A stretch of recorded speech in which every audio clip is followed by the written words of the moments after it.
This deburring tool from AFA Tooling combines a sturdy metal handle with a comfortable grip, making it easy to control during long cleanup sessions on metal and plastic edges.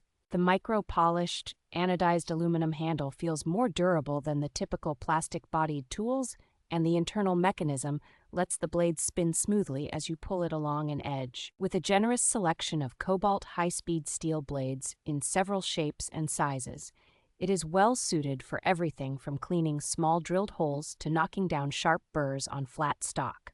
The cobalt alloy blades hold an edge noticeably longer than basic carbon steel versions, so you spend less time swapping inserts and more time actually finishing parts.